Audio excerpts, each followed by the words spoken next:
Donc bonsoir à tous, nous sommes arrivés au terme de cette deuxième journée du tournoi de Paris 2010 et nous vous faisons notre petit billet d'humeur.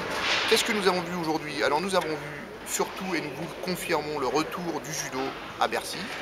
Le judo mondial se porte mieux, on voit des techniques, on voit des projections, on a repéré quelques chercheurs, quelques chasseurs de hippon.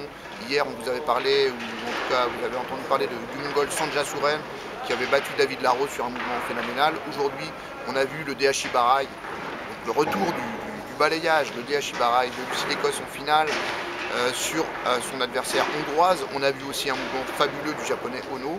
Bref, c'est le plaisir qui est de retour dans les compétitions de judo. On revoit des beaux mouvements et on espère que ce mouvement va se confirmer, cette tendance va se confirmer dans les semaines et les mois à venir. La seconde information importante, c'est le judo français qui est assez contrasté, on peut dire, avec des filles qui sont au top de leur catégorie respective, même s'il y a des catégories plus faibles, on va vous en parler.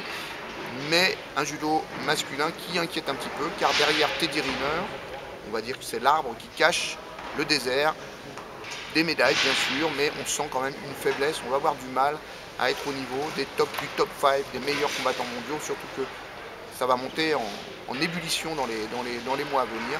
Donc un vrai souci sur le judo masculin, il va falloir se pencher là-dessus.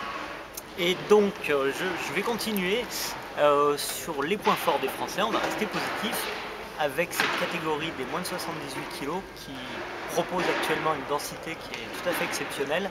On essayait de se remémorer les périodes de l'histoire du judo français où on avait connu une telle intensité dans une catégorie et ça nous fait remonter à l'époque Jamel Bourras, Darcel Yanzi, Bertrand Damezin ou un petit peu plus récemment, au moins de 48, la lutte entre Frédéric Jossinet, Sarah Nishilo et Sylvie Melou. Actuellement donc on a Céline Lebrun, que tout le monde connaît, un palmarès exceptionnel. Elle est à 33 ans dans une des plus belles périodes de sa carrière, avec une victoire de Masters récemment. On a Stéphanie Possamaille, médaillée mondiale et médaillée olympique. Et malgré la présence de ces deux athlètes très fortes, eh bien peut-être qu'elles vont être coiffées sur le poteau par Lucie Louette qui débarque aujourd'hui.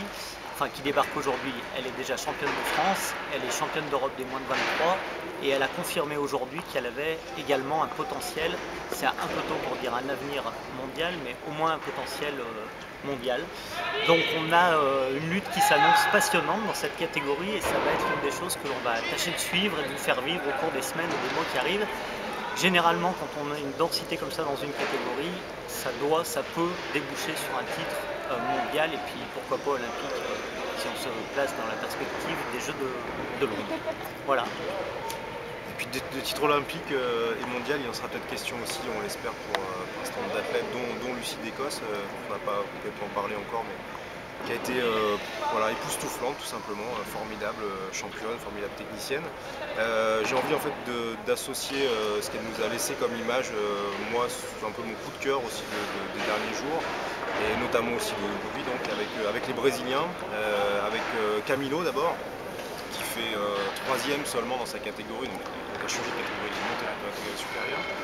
Et puis son compatriote Guy Hérault qui lui donc a pris la place dans cette catégorie des 80 alors qu'il était en moins de 73 kg il n'y a encore pas très longtemps. C'est son deuxième tournoi en moins de 81. Et c'est pareil, il a été magnifique toute la journée. Le judo brésilien est fort, on le savait, on l'avait notamment vu à Rio.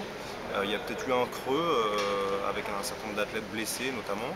Et aujourd'hui ça redevient très très fort, donc il faut se le dire, il faudra aussi compter avec eux. Et à mon avis aussi pour nous tous passionnés de judo, pour des super pions, c'est ce qu'ils nous ont montré aujourd'hui. Voilà. Et donc voilà, c'était notre bilan pour aujourd'hui de ce tournoi Paris 2010 et on espère vous retrouver très bientôt. À bientôt. Au revoir.